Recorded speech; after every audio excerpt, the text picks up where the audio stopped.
Selamat siang Bapak Ibu Guru.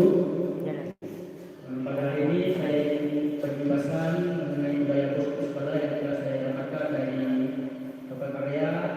Saya pada calon guru penggerak atau sebelum saya menjelaskan apa itu mengenai budaya positif, alangkah lebih baiknya kita berdoa terlebih dahulu menurut ajaran dan agama kita masing-masing. Doa kita saintifik. Sebelum kita mulai kegiatan kita, mari kita berdoa sesuai dengan ajaran kita masing-masing. Berdoa kita mulai.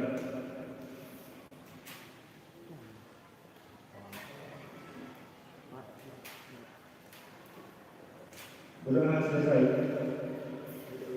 Baiklah Bapak Ibu Guru, sebelum kita memulai kegiatan kita, saya mau membuat dulu kesempatan kelas kita.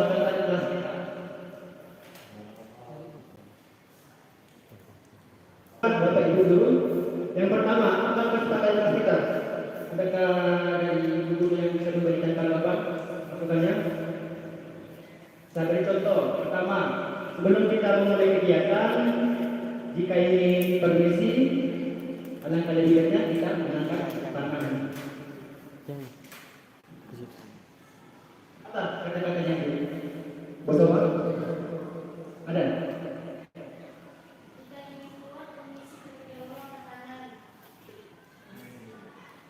Kalau mau permisi di sela-sela materi, hendaknya mengangkat tangan dan meminta izin kepada pemateri. Minta izin ya? Ya.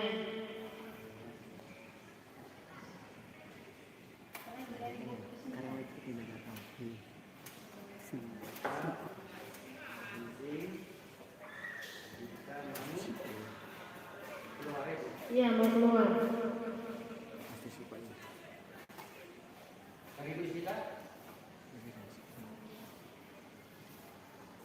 Jangan ribut ketika guru menjelaskan. Bukan guru Bu, sama guru kita Bu. Jangan berbicara.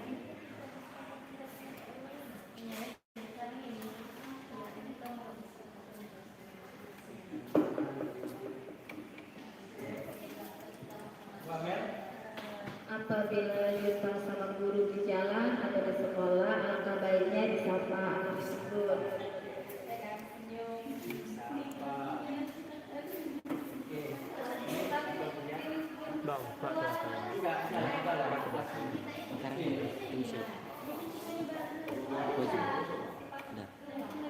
Yang keempat, tidak membuka HP ketika pelajaran berlangsung.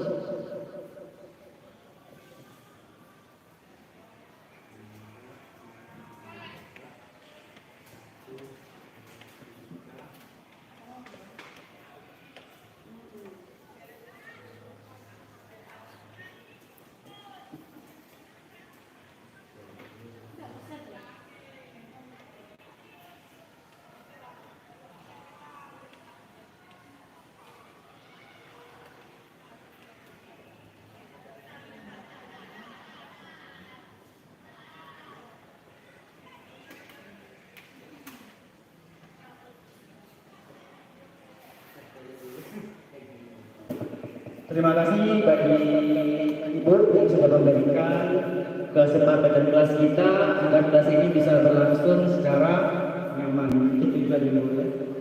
Baiklah Bapak Ibu, sebelum saya menyampaikan penyebaran pemahaman dan penerapan pengalaman mengenai budaya positif di sekolah,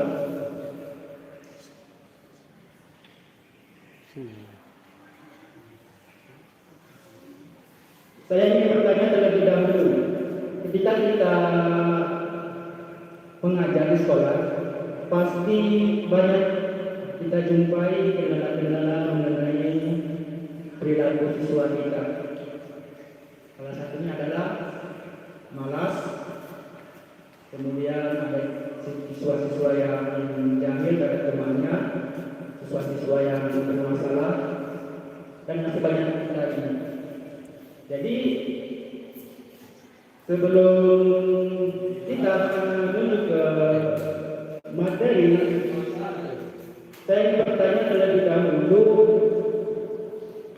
Ibu Sofa. Menurut Bu Sofa, apa yang paling sulit yang Ibu jumpai mengenai masalah murid ketika Ibu mengajar, Bu? Ya, menurut pengalaman saya dan apa yang saya alami langsung di kelas, paling banyak itu menjadi masalah belajar itu adalah motivasi belajar siswa yang masih rendah. Jadi siswa itu cenderung tidak punya kemauan yang kuat untuk belajar, sehingga apapun yang diberikan kadang tidak bisa masuk ke dalam pikiran mereka, atau tidak bisa mereka resapi ketika mereka diberikan materi. Mungkin itu kalau menurut saya. Masih ada banyak yang lain, Pak, cuman itu yang menurut saya yang paling berat yang harus dihadapi. Terima kasih atas tanggapannya Bu Sofa. Oh ya, sebelumnya saya ingin memberitahukan bahwa sesi pembelajaran ini hanya 1 jam. Jadi saya minta salah satu dari Ibu yang bersedia menjadi timekeeper-nya sebagai pemantau waktu. Jika waktu kita sudah 1 jam, mohon beritahu saya serahkan ke Bu Isnita. Gimana Bu? Bisa nggak, Bu? Sebagai timekeeper-nya. Terima kasih Bu Isnita. Jadi dari tanggapan Bu Sofa tadi, salah satu kendala yang dijumpainya adalah mengenai motivasi siswa dalam belajar, ya Bu? Iya, jadi memang agak susah juga ya Bu Sofa, bagaimana kita bisa meningkatkan motivasi siswa itu agar mau belajar dan tujuan pembelajaran yang kita sampaikan itu bisa tercapai, Bu. Kemudian mengenai atau masalah-masalah yang dijumpai oleh Bu Amel, ada nggak Bu?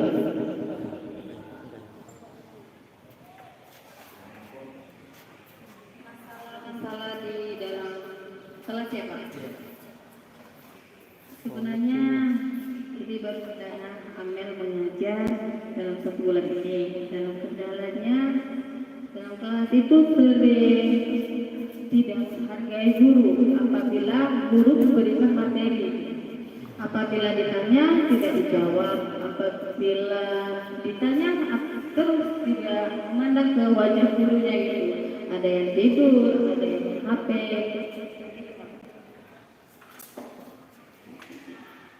Terima kasih Bu Amel. Ini saya tanggapi bahwa masalah yang Ibu Amel jumpai di kelas itu mungkin mengenai motivasi juga ya Bu ya.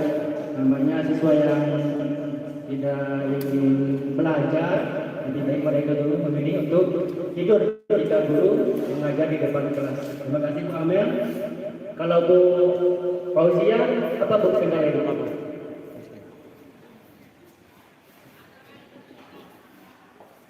Kendalanya sebagai tambahan ya Pak, selain yang sudah disampaikan oleh teman-teman kita tadi, anak-anak cenderung tidur, ngantuk di dalam kelas Pak, sehingga pembelajaran tidak efektif.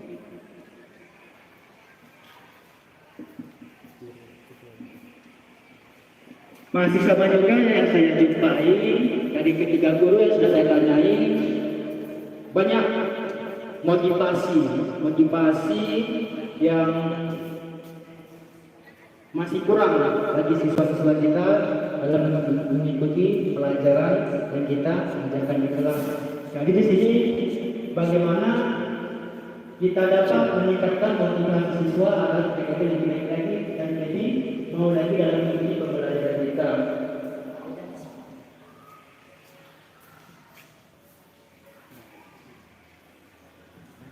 Di sini Bu, konsep mengenai budaya positif itu ada 6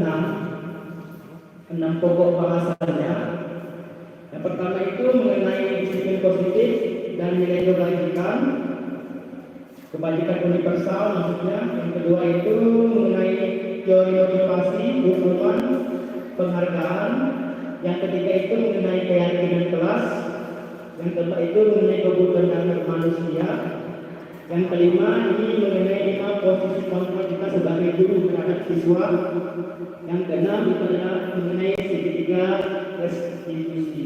Jadi adik-adik ini akan saya paparkan apa maksud dari 6 konsep inti budaya positif ini. Yang pertama itu mengenai disiplin positif dan nilai-nilai kebajikan universal.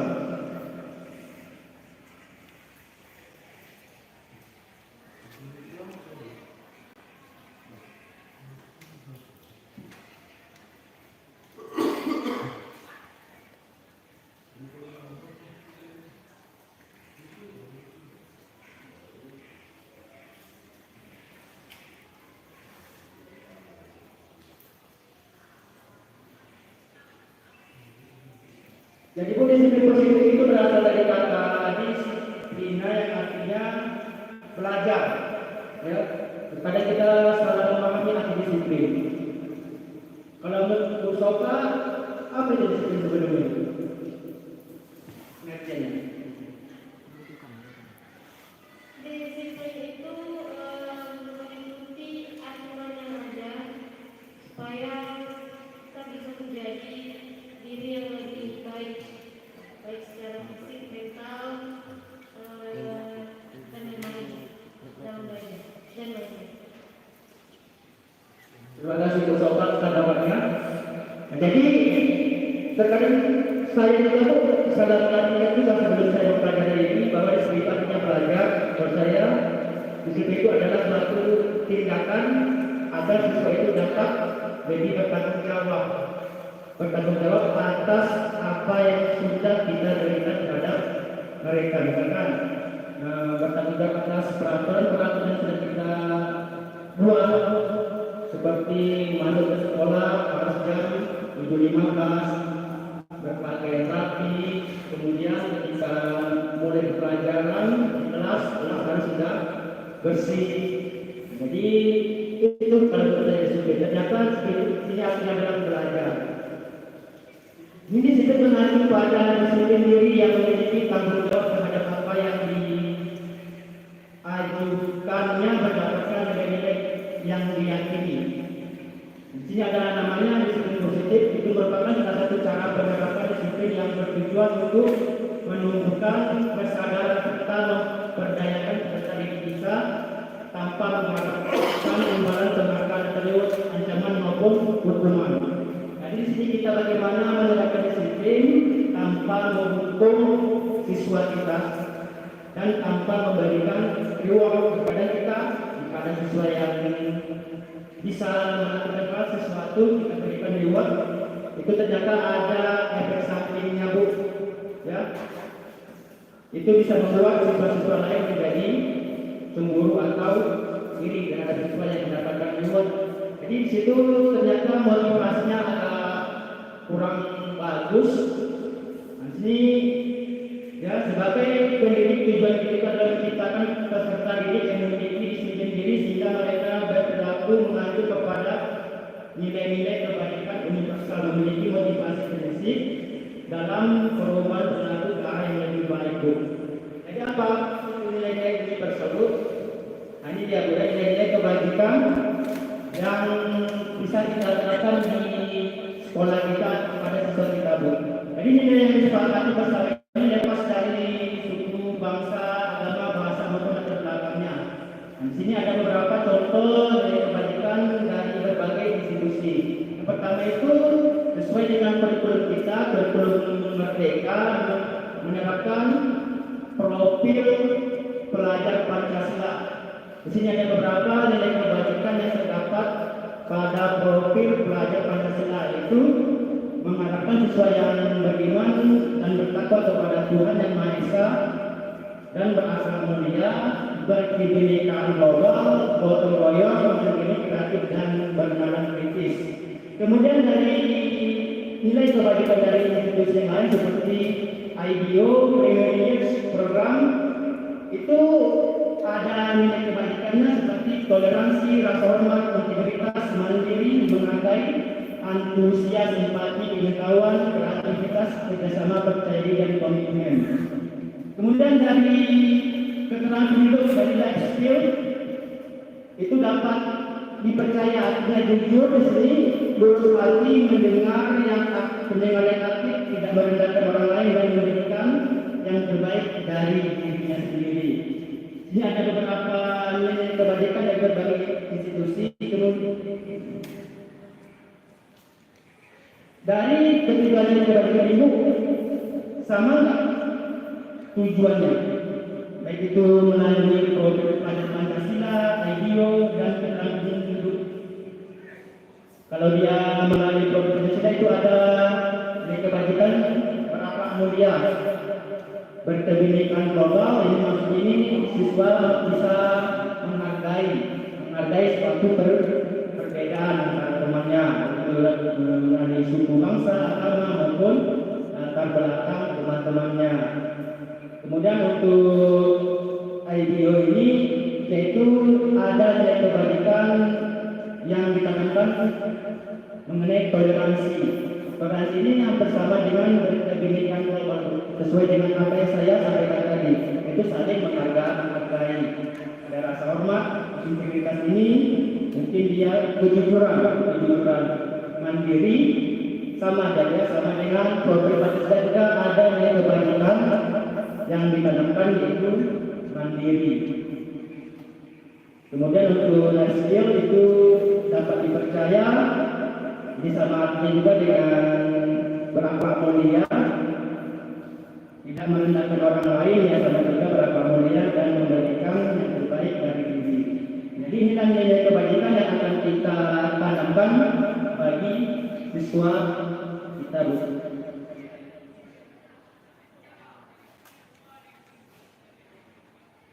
Kemudian ada beberapa kebutuhan dasar manusia. Kebutuhan dasar manusia ini adalah segala sesuatu yang kita lakukan untuk mendapatkan apa yang kita inginkan. Baik itu unsur tindakan yang kita lakukan memiliki tujuan tertentu, dan semua usaha terbaik yang kita lakukan adalah dalam rangka agar kebutuhan dasar kita terpenuhi dengan baik. Beberapa ada 5 kebutuhan dasar manusia. Jadi di sini dapat kita lihat latar belakang kenapa siswa kita itu melakukan hal seperti ini. Mungkin yaitu ini merasa dari dirinya itu mungkin ingin diperhatikan oleh orang lain, makanya dia mencari perhatian dari guru maupun dari teman-temannya. Jadi ada beberapa 5 kebutuhan dasar manusia. Yang pertama itu adalah bertahan hidup. Bertahan hidup ini termasuk makanan, pakaian, tempat tinggal, keamanan maupun kesehatan. Kemudian ada juga dia kasih sayang dan rasa diterima. Ini rasa diterima ini dipedulikan oleh orang lain. Kerjasama menjadi bagian dalam kelompok, dia ingin menjadi bagian dalam kelompok, tetapi ada kawan-kawannya yang tidak mau. Ya.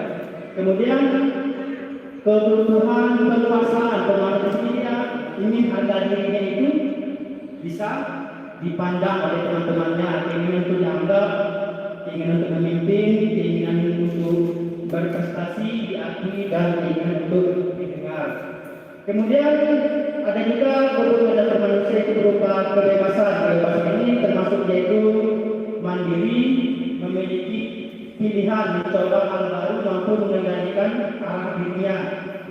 Dan yang terakhir itu ada kesenangan, bermain, rumah, antusiasme, dan ketawa. Jadi inilah 5 kebutuhan dasar manusia yang mungkin belum kita sadari bahwa siswa-siswa kita juga membutuhkan 5 kebutuhan dasar ini.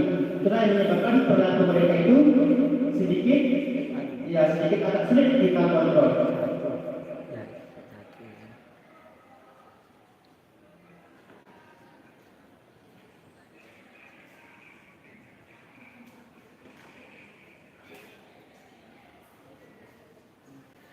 Kemudian untuk motivasi perilaku manusia itu ada berasal dari motivasi estrinsik. Nah, ini motivasi estrinsik ini itu untuk menghindari ketidaknyamanan maupun hukuman, untuk mendapatkan imbalan atau penghargaan dari orang lain. Ini saya kita tanggapi bahwa ya seperti tugas yang kita berikan kepada siswa, jika tugas tersebut tidak diselesaikan oleh siswa, maka kita akan memberikan hukuman.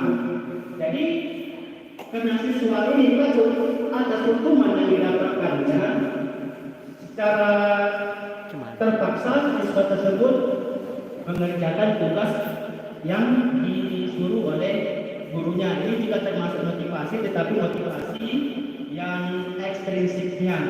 Apakah motivasi ini sangat bagus kita terapkan bagi siswa kita?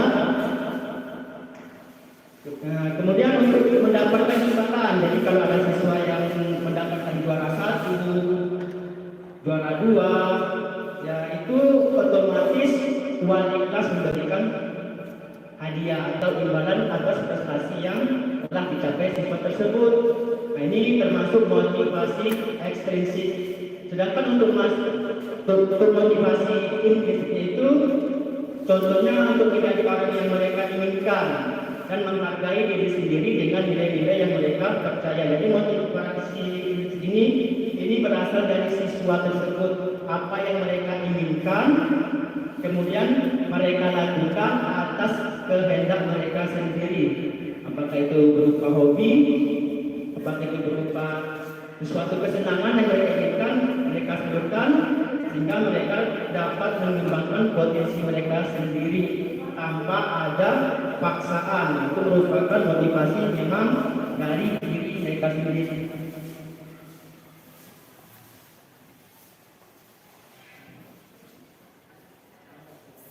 Ada dia beberapa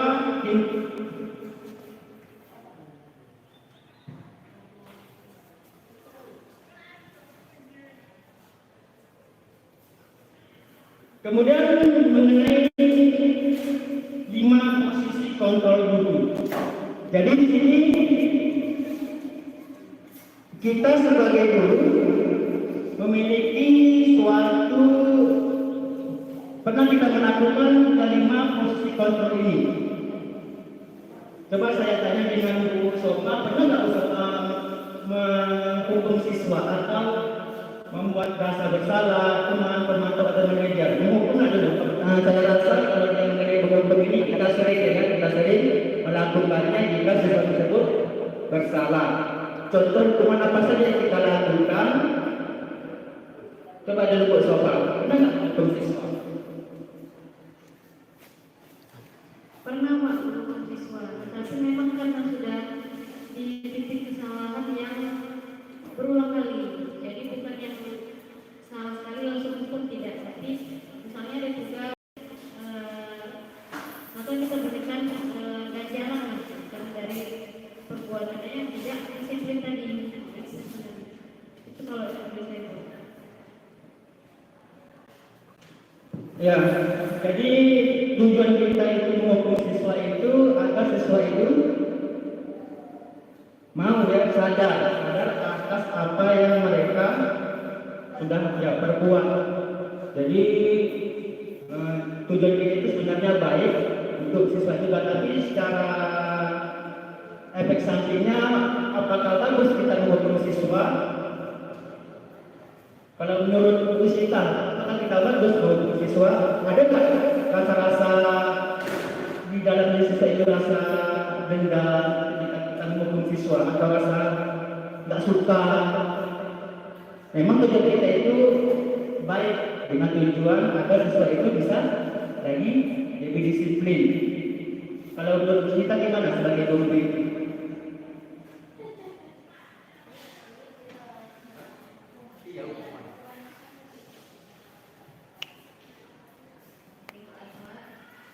Menurut saya, perilaku hukuman terhadap siswa itu kembali kepada apa jenis hukumannya. Hukuman itu mendidik atau tidak?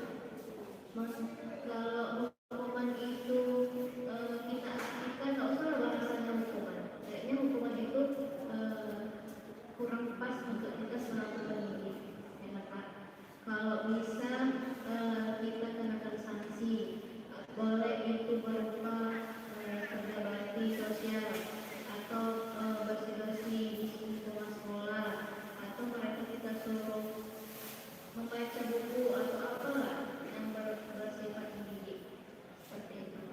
Jadi kalau misalnya untuk ada unsur benci itu kembali kepada cara kita, bahasa kita terutama.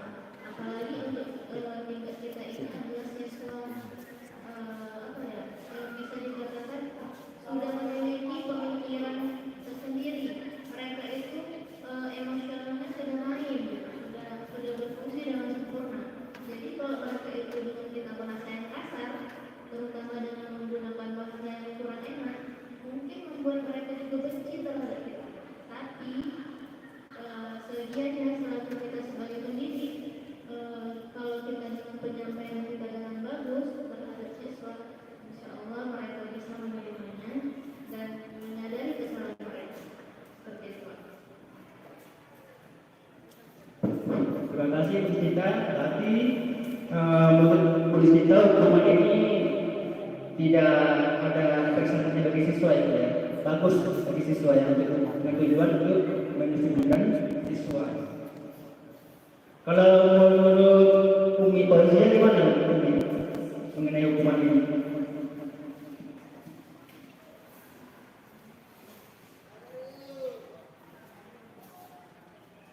Terima kasih Pak Eko. Seperti menambahkan dari yang dibilangkan oleh teman-teman kita tadi, hukuman, kalau saya, hukuman yang sering saya berikan kepada siswa yang jelas sendiri, dengan cara saya berikan dengan cara mencari materi yang lain yang berhubungan sama pelajaran yang pada hari itu. Jadi sebentuk PR, seperti itu yang biasa saya kasih hukuman kepada anak.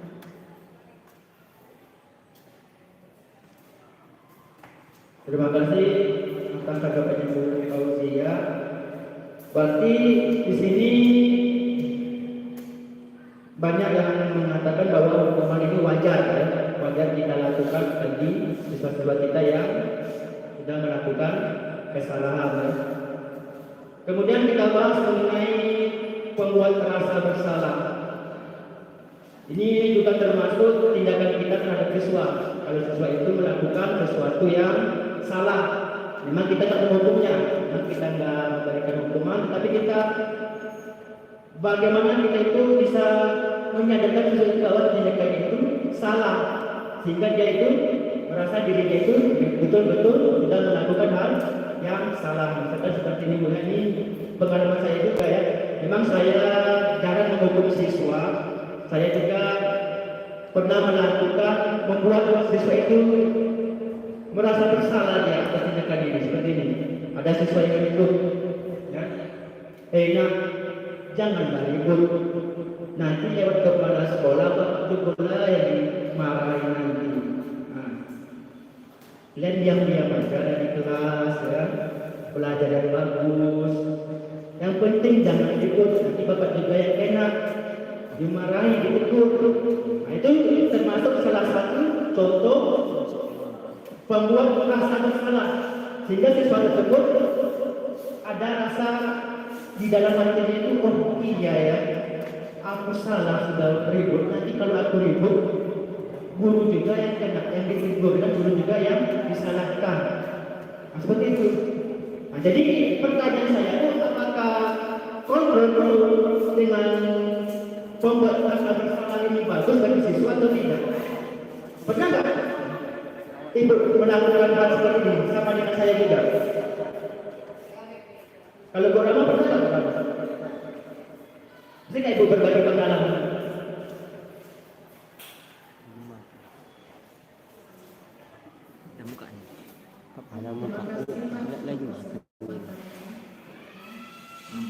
Kalau dari pertanyaan Bapak itu tadi, ya, bagaimana dari kita itu sebagai guru membuat murid itu merasa bersalah itu benar.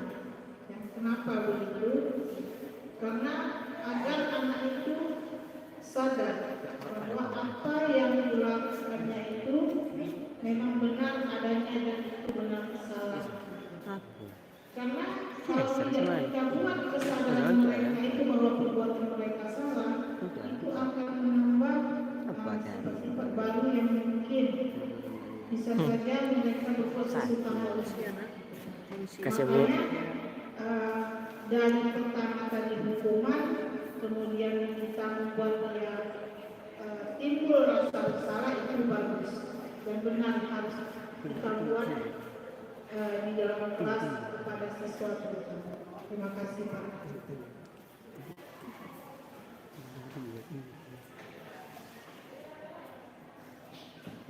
Terima kasih atas masukannya Bu Rahma, atas berbagi pengalaman juga Bu ya.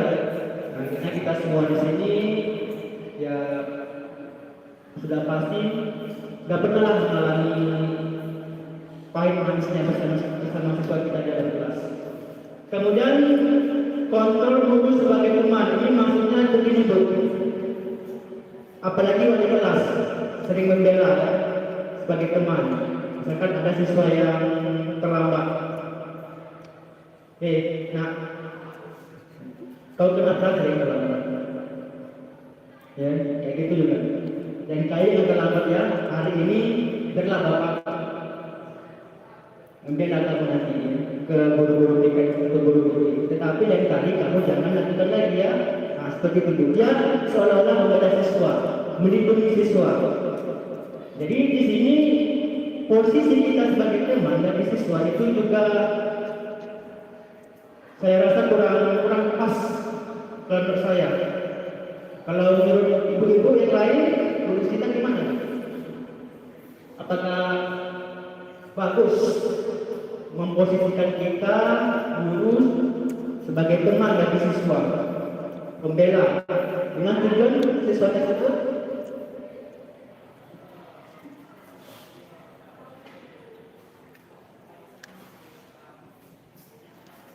Sebenarnya Pak, menurut saya ini ya, bisa kita memposisikan diri guru sebagai teman bagi siswanya. Itu ketika ada waktunya, ketika kita sama-sama gotong royong di dalam kelas, membersihkan kelas, seperti menghias kelas, itu kita sebagai teman Pak. Tapi ketika kita dalam belajar mengajar, itu kita posisinya sebagai guru. Kemudian ketika kita meminta anak-anak untuk dalam penyelesaian permasalahan yang ada di kelas, meminta anak-anak untuk terbuka hal-hal yang ada di dalam pikirannya, itu kita posisinya sebagai teman dan sekaligus sebagai orang tua, gitu Pak. Jadi ada kalanya gitu. Tidak salah, tidak semuanya salah. Bahwasanya guru itu sebagai teman, tidak semuanya salah. Kalau dalam kembali ke hukuman, kemudian guru membela, itu salah. Bukan di situ letak posisinya sebagai teman. Kalau memang dia bersalah, tidak disiplin, masalah yang Bapak katakan tadi terlambat, kemudian kita bela, itu nggak bisa, karena kita punya peraturan. Jadi peraturannya bagaimana harus sesuai dengan peraturan yang mereka kerjakan. Kalau datangnya terlambat, maka dihukumlah kalau dia terlambat. Begitu menurut saya.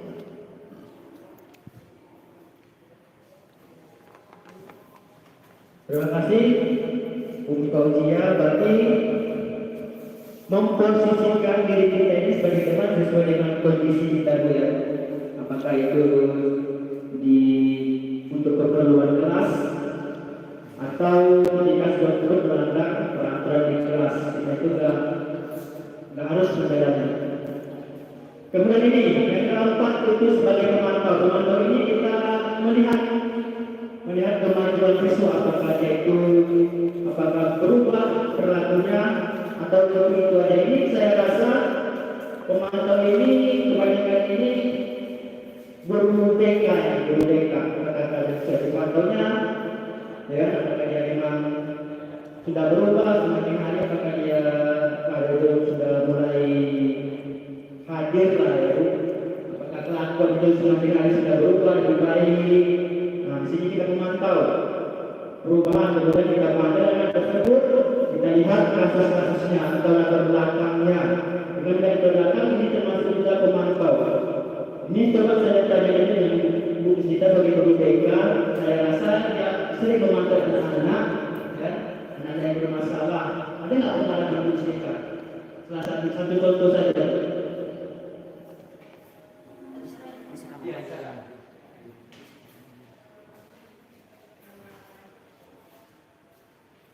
Untuk pemantauan ini Pak yang biasa berbeda lakukan itu sebelumnya saya menyampaikan kalau guru BK itu kan memang tidak ada jam masuk kelas yang tetap. Jadi guru BK ini memantau siswa itu boleh dari absennya atau dari wali kelasnya atau guru-guru mapel yang lain. Jadi guru BK itu saling berkoordinasi sama guru mapel, sama guru produktif, sama wali kelasnya seperti itu. Jadi bagaimana cara kami memantaunya lagi dari absennya? Jadi kalau ada siswa yang absen lebih dari 3 kali atau 4 kali kami surati. Jadi kalau memang tidak ada juga perbedaan dari surat itu, maka kami lakukan kunjungan ke rumahnya, observasi apa kendala siswa, apa masalah siswa, kenapa dia tidak sekolah-sekolah seperti itu, Pak.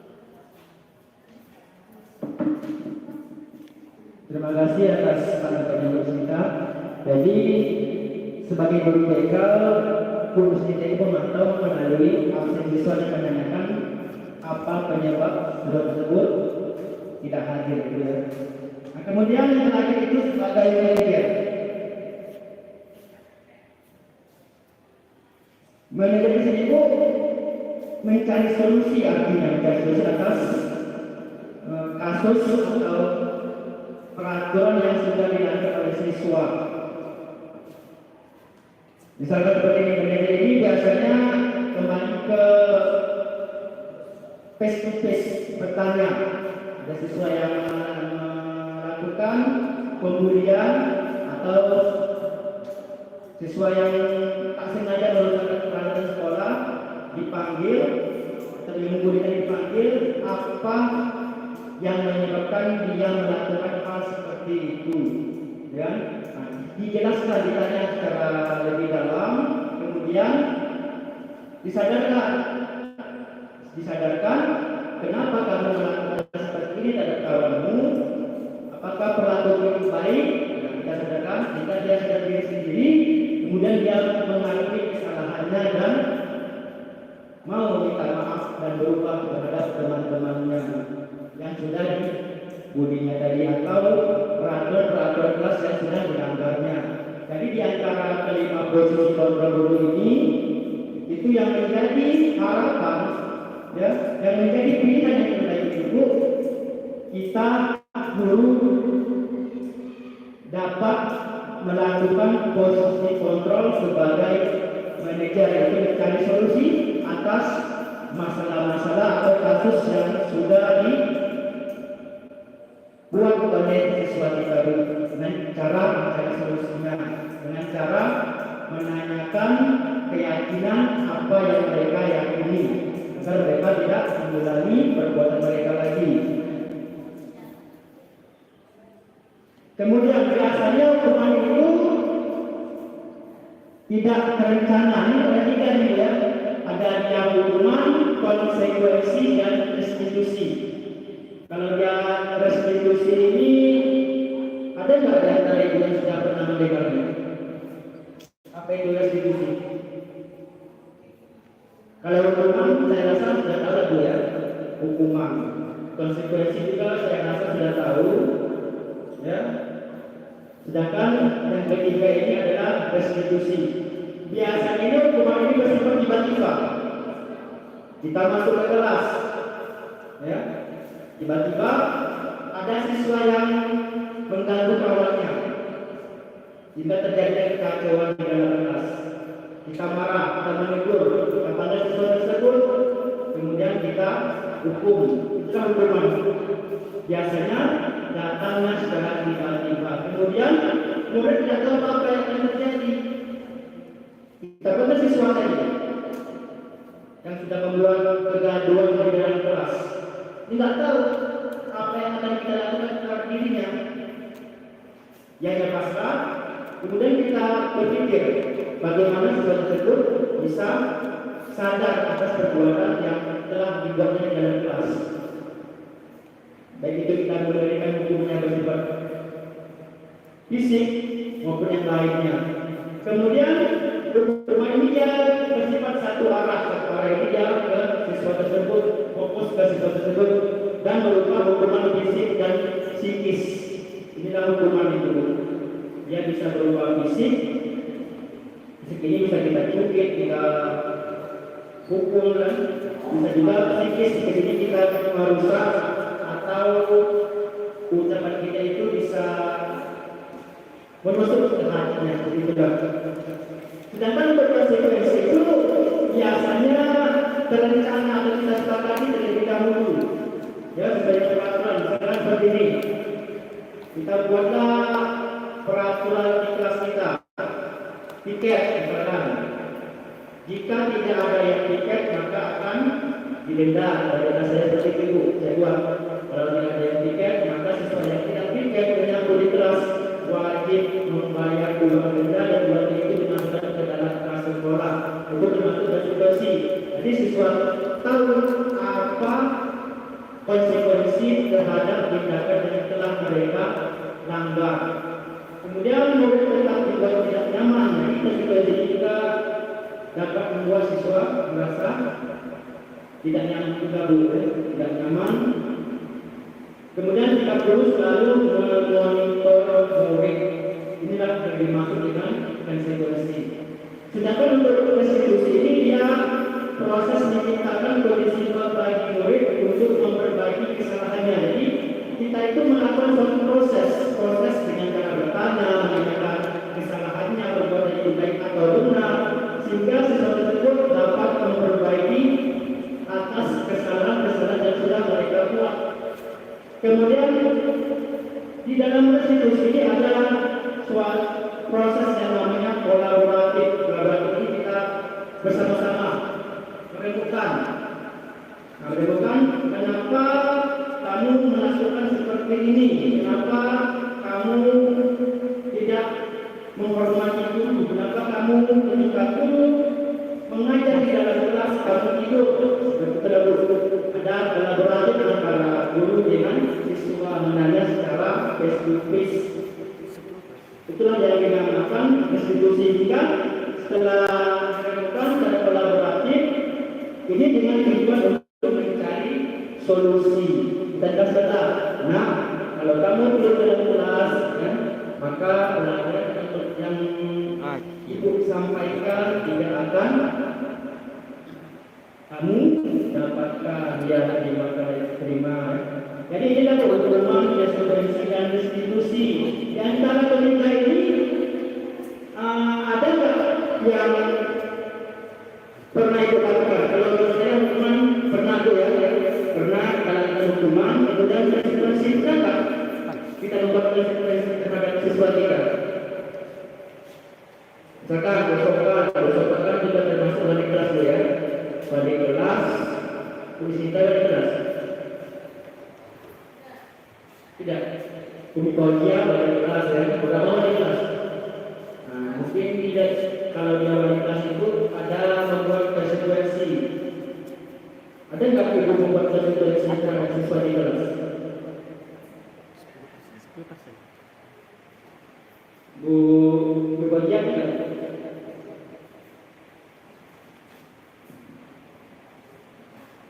Konsekuensi di kelas yang saya lakukan kalau misalnya tidak hadir dan dendanya itu kita kumpul nanti kita kasihkan kepada yang berprestasi atau dan yang nilai dan absennya yang bagus. Seperti itu yang pernah saya lakukan.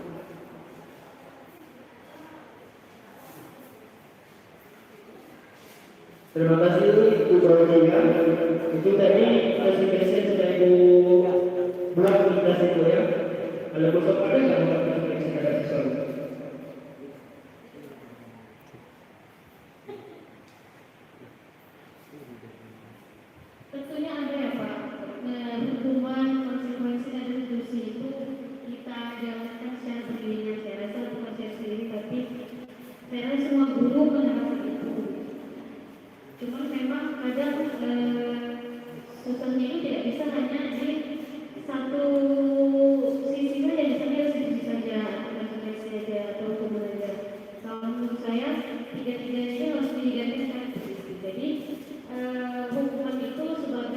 bentuk ganjaran ya, dari perbuatan tidak terpuji yang kita mereka buat. Kemudian ada konsekuensi tadi supaya betul saya setuju adanya kesepakatan peraturan supaya setelah itu saat ada hukuman itu diterapkan mereka sudah menerima kesalahan mereka. Dan perlu adanya diskusi itu yang sebagai semacam evaluasi gitu ya, atau refleksi dari perbuatan yang sudah mereka buat untuk seperti yang Bapak sampaikan tadi mencari solusinya sama-sama supaya anak kita yang tadi sudah berbuat kesalahan ini atau sudah dieksekusi ini ke depannya bisa memperbaiki kesalahan ini, tidak lagi membuat kesalahan tersebut. Itu yang diharapkan. Cuman yang seperti yang kita sampaikan di awal tadi, pada kenyataannya tidak semua bisa kita selesaikan seperti apa yang sudah dibuat. Mungkin itu yang mau kita cari solusinya bersama. Terima kasih Bu Soko yang sudah berbagi pengalamannya mengenai kasus-kasus yang sudah pernah dibuatnya di kelasnya. Kemudian restitusi itu pernah nggak kita melakukan restitusi secara tidak sadar di kelas kita? Kita mengajak siswa berkolaboratif, mengajak ngobrol, ya, kemudian kita menanyakan apa solusi yang disepakati ya, siswa tersebut setuju, kita juga setuju atas solusi yang sudah kita putuskan. Pernah nggak? Kalau putuskan pernah nggak seperti itu? Kita sepakati.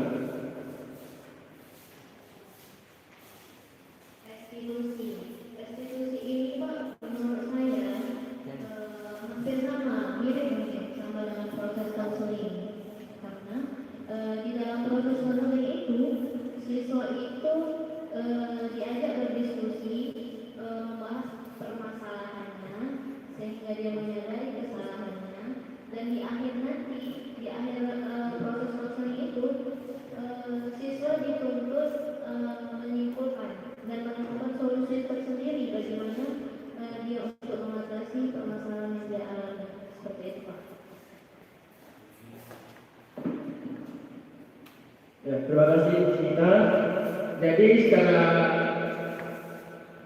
sadar atau tidak sadarnya ternyata kita sudah melakukan 5 konstruksi kontrol itu ya, baik itu berupa hukuman, konsekuensi dan restitusi. Tapi kita tidak tahu apakah itu restitusi atau bukan ya. Kita hanya melakukan apa yang kita yakini itu dapat menyelesaikan suatu masalah bagi siswa kita. Ada dua tipe perlakuan guru terhadap siswa. Pertama itu guru memerintahkan siswa untuk hormat pada bendera selama 1 jam. Menurut ini hukuman atau bukan? Kita menyuruh siswa hormat, ya, karena setiap pasal itu tidak lengkap atribut pakaiannya. Apakah itu termasuk hukuman atau bukan? Hukuman atas dia, dan ini termasuk hukuman walaupun bukan secara fisik. Dan kita hanya memerintahkan siswa tersebut untuk berdiri selama 1 jam. Ya. Kemudian perlakuan yang kedua, beberapa kali Bapak harus memberitahu, ini kalimat dia. Beberapa kali Bapak harus memberitahu kamu selalu saja mengerjakan Bapak. Ini termasuk apa Bu? Kelima posisi kontrol tadi. Iya, terima kasih bersalah tadi ya. Di sini guru itu apa sih? Nadanya gimana nih kalau untuk kasar bersalah ini? Nadanya itu kita menimba agar siswa tersebut sadar individualnya, sadar atas kesalahannya. Inilah contoh-contoh kalimat-kalimat atau tindakan yang menuju ke 5 posisi kontrol tadi. Kemudian tindakan yang kedua, ini contoh sebagai teman. Ayo contoh perhatian sekolah. Kalau ada ibu atau bapak yang sekali ini aja, ya sudah, tidak apa-apa. Dan kali jangan sampai berbuat seperti kita dia. Nah, di sini nampak ya Bu ya, kita itu tidak menghukum siswa, tidak menegakkan siswa. Kita ini seolah-olah menjaga ya, menyembunyi ya, atau kita ini tidak melakukan apa-apa lah, hanya membayarkan tersebut seperti itu. Kita menganggap sesuatu tersebut sebagai kemahalan. Ini contoh yang benar nggak itu? Secara sengaja melakukan hal seperti ini, menganggap bukan menganggap boleh berkata-kata benar terhadap siswa kita, benar nggak? Ada siswa yang melakukan aturan, tetapi kita tidak tegas dalam hal di sini. Ya udah, dari tadi yang kamu lagi ya, situ. Hari ini boleh tak ibu maafin? Pernah nggak? Nggak pernah boleh kan? Pernah. Saya nggak ibu bagaimana ceritanya. Pak. Kalau kita sebagai guru ini Pak, seringnya dikecewakan oleh siswa. Cuma itu tadi, kita harus menyadari bahwasanya mereka itu adalah anak kita. Jadi kata-kata untuk sekali ini saya maafkan, untuk yang akan datang tidak saya maafkan lagi. Itu sudah sering kita ucapkan itu. Tapi yang akan datangnya itu pun masih seperti itu juga ungkapan kita. Ini kedua kalinya ya nak. Sekali lagi kamu melakukan kesalahan, tidak saya maafkan. Itulah kata kita. Tapi ada yang dasar itu terjadi lagi, maka kata itu akan berulang lagi. Nggak bisanya kita melakukan apa-apa kepada anak-anak itu, karena kita anggap anak didik kita adalah anak kita juga. Gitu Pak. Sebagai konsekuensinya kepada mereka tetap ada hukuman yang diberi, tetap ada. Entah membawa kain kotor nggak dipakai lagi, ya kan? Supaya untuk apa itu kain dilama yang nggak dipakai lagi? Untuk mengolah kaca. Sangat ringan sekali hukuman. Nah itu termasuk hukuman. Setelah sampai dia di kelas, baru kita suruh dia mengolah kaca. Nah demikian Pak. Terima kasih. Terima kasih Bu atas berbagai pengalamannya.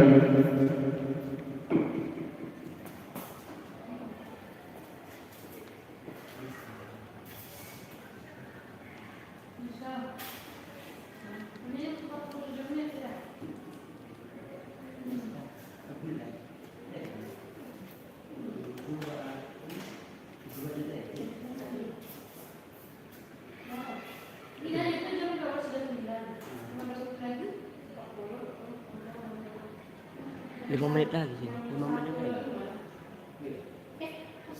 menit lagi Pak. 5 menit lagi. Itu berapa satu jam? 55 menit. 25. 55. 2 menit lagi buat 1 jam. Iya. Iya, 10 menit lagi bisa. Nanti kalau udah habis nanti, ya, bilang aja ya udah dipakai APD sama dengan video aja. Sudah Pak sambung. Itu masih bisa kan? Bisa masih hidup.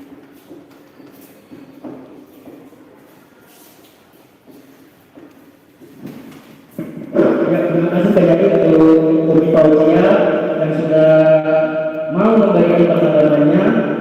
Kemudian yang keempat, posisi kita sebagai guru pemantau. Ini contohnya juga ya. Kamu sudah melanggar peraturan sekolah, kamu tahu konsekuensinya setelah berupa cara kamu beri atribut ke korporasi dan jangan diulangi lagi. Ini salah satu contoh pemantau. Kita memberitakan sesuatu tersebut untuk memberi atribut kita tidak melakukan apa-apa. Kita hanya melihat apakah sesuatu itu betul yang memberi atribut atas pakaiannya yang tidak lengkap. Misalkan disering ya, saya perhatikan juga terhadap rekan kita ketika siswa datang ke sekolah tidak lengkap pakainya, termasuk memakai dasi, topi. Nah, jadi ada rekan kita juga yang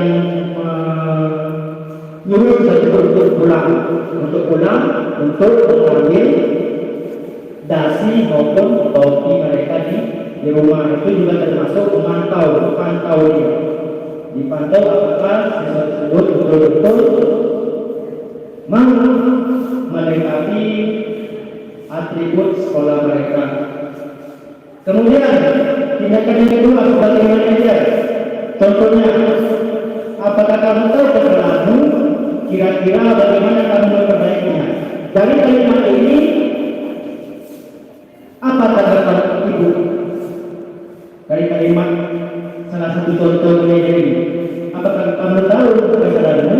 Yang pertama ini kita mau menyadari ya, meyakinkan siswa atas kesalahan yang sudah mereka perbuat, sehingga setelah mereka sadar dengan kesalahan mereka, kemudian kita tanya kembali, kamu tahu kan kamu salah, kemudian bagaimana cara kamu memperbaikinya, tanya kembali.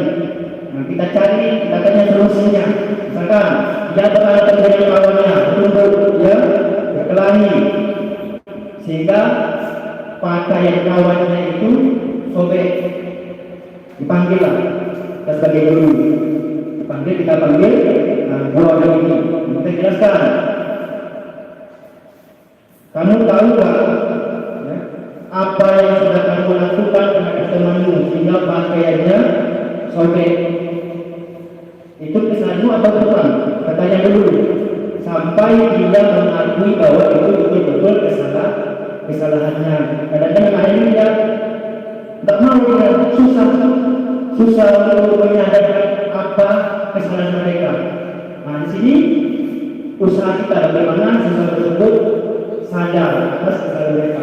Setelah mereka itu sudah menyadari dan mengakui atas kesalahannya, maka kita tanya kembali, kamu sudah merobek, kamu sudah mengakui kesalahanmu dengan merobek pakaian temanmu tadi. Sekarang Bapak tanya, bagaimana caramu untuk memperbaiki baju temanmu? Tanya kembali, apakah itu kamu kain sendiri? Apakah itu kamu beli? Kita jadi apa maunya? Sehingga siswa tersebut berpikir apa ya yang bisa aku lakukan agar kesalahan ini bisa diperbaiki. Kita jangan katakanlah dia, Pak, saya akan memakai pakaian teman saya, Pak. Baiklah, setelah dia mengakui kesalahannya dan memperbaikinya, itulah yang namanya manajer tanpa melakukan hukuman, tanpa membuat kesalahan pada siswa, tanpa kontrol sebagai teman dan tanpa sebagai pemantau. Jadi antara 5 dan 10 minggu posisi manajer ini kan yang lebih tepat kita laksanakan untuk siswa kita. Kemudian mengenai keyakinan kelas. Di sini mengapa keyakinan kelas, mengapa bukan peraturan kelas? Ibu tahu nggak apa itu peraturan? Peraturan. Utama kita buat peraturan. Bisa. Peraturan dengan keyakinan itu sama atau bukan? Berbeda. Jadi perbedaannya apa? Peraturan dengan keyakinan.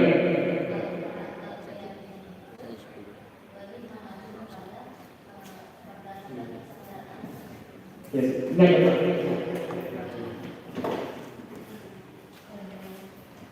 Jika keyakinan itu lebih kepada untuk menyadarkan anak apa-apa aja keyakinan yang harus dilakukan oleh siswa. Jadi tidak ada unsur keterpaksaan. Jadi jika kalau peraturan itu lebih bersifat menekan atau mengikat. Jadi ada unsur keterpaksaan terhadap anak. Dia tidak menyadari atas peraturan itu, kenapa harus ada peraturan itu. Tapi kalau keyakinan ini lebih kepada menyadarkan siswa untuk melakukan itu. Terima kasih Bu Rita atas tanggapannya ya. Bagus ya. Peraturan itu satu arah ya. Kita membuatnya sendiri tanpa adanya perlindungan terlebih dahulu terhadap siswa kita. Misalkan kalian harus seperti ini. Ibu nggak tahu mau, pokoknya kalian harus seperti ini. Kalau tidak akan mendapatkan konsekuensinya. Ada konsekuensi. Itu namanya peraturan kelas. Kalian harus datang jam 7.15, ya, harus tepat. Mau itu sarapan harus tetap datang jam 7.15. Itu merupakan suatu peraturan yang dibuat. Ya. Kalian harus berpakaian putih, abu-abu. Kalian harus memakai topi. Ya. Kita tidak mengetahui ya, masalah kenapa kita tidak bisa memakai topi, kenapa tidak bisa datang tepat jam 7.15. Itulah namanya peraturan tadi. Sedangkan keyakinan ini kita sepakati terlebih dahulu. Kita sepakati terlebih dahulu dengan siswa kita. Jadi keyakinan ini jadi mengarah ke nilai-nilai kebaikan universal tadi. Misalkan, nah saya sudah membuat keyakinan di kelas saya, apa-apa saja nilai-nilai kebaikan yang dapat mereka jalankan. Misalkan ketika dalam kelas, pertama jangan ada yang saling berantem, bertumpuk dalam bahasa kita kan.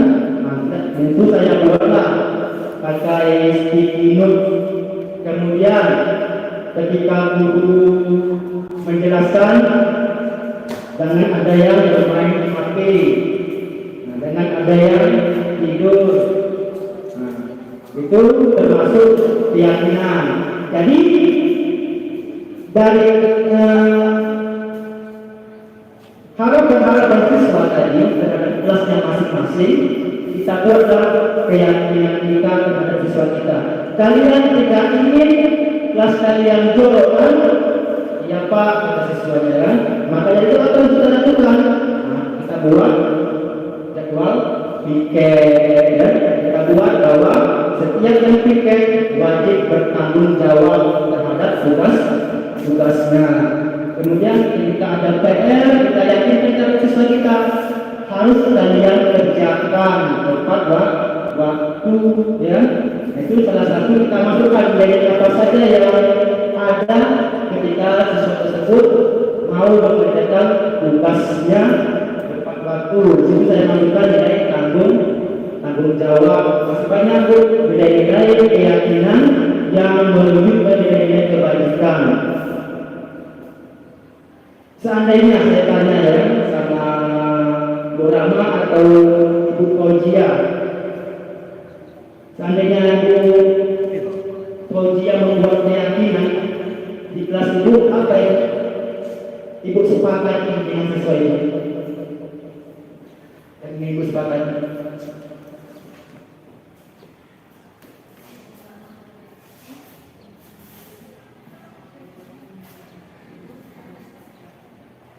Untuk keyakinan ya, kalau saya ya, kalau untuk di dalam kelas itu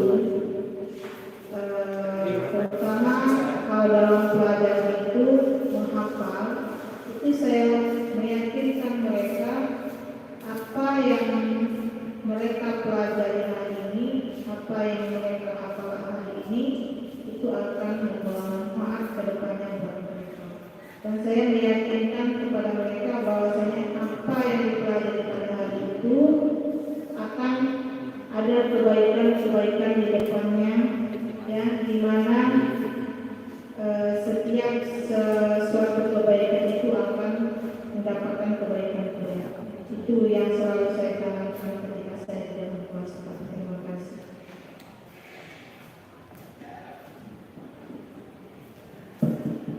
Bagus itu ulama, saya sependapat dengan ulama ya, bagian dari kelas itu jadi agar siswa dapat belajar dengan nyaman ya. Jadi bagaimana kita membentuk keyakinan kelas kita? Yang pertama itu keyakinan kelas ini jangan bersifat abstrak seperti rasa tanggung jawab, bukan bersifat abstrak. Kemudian yang kedua, pertanyaan universal. Pertanyaan universal ini yang maksudnya, kenapa kalian harus membersihkan kelas kalian setiap hari? Nah, kita tanya kepada siswa, sehingga siswa tersebut sadar, ya kan? Oh, kalau kita bersihkan kelas kita setiap hari, maka suasana belajar lebih nyaman. Ya? Kemudian kita buat dalam pernyataan positif. Harapan siswa ini di dalam pernyataan yang bersifat positif. Kemudian keyakinan ini kita buat tidak perlu panjang lebar. Kita buat hanya satu kalimat, satu kata saja yang mudah diingat oleh siswa. Misalkan tanggung jawab, dengan tertib, disiplin, itu termasuk keyakinan kelas. Saling menghargai teman, menghargai guru, itu juga termasuk keyakinan kelas. Kenapa kita buat lebih sederhana kata-katanya, dan sehingga mudah diterapkan sesuai dengan kondisi kelas dan sekolah sehingga mudah diterapkan. Kemudian semua warga sekolah, warga kelas dilibatkan saat membuat keyakinan kelas. Jadi tidak hanya siswa saja, ya. Untuk membuat keyakinan kelas juga kita perlu kolaborasi antara kepala sekolah, kantin, ya. Jadi kadang-kadang kantin ini walaupun label berbunyi termasuk kita kantin ini menjual, ya. Atau jam-jam pelajaran ada siswa yang di kantin, tetap saja bukan kantin ini mau melayani siswa.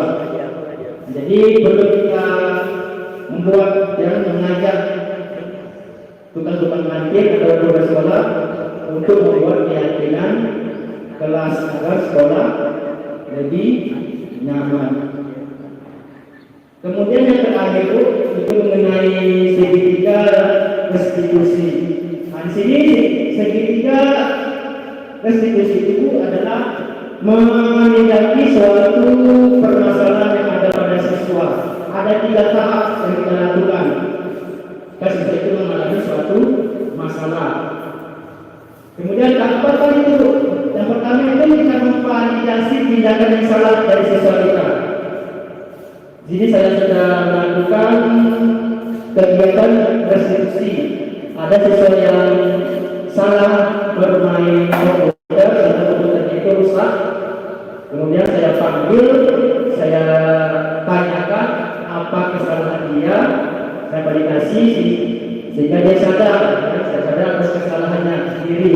Kemudian setelah saya pandang tindakan yang salah, saya menstabilkan identitasnya.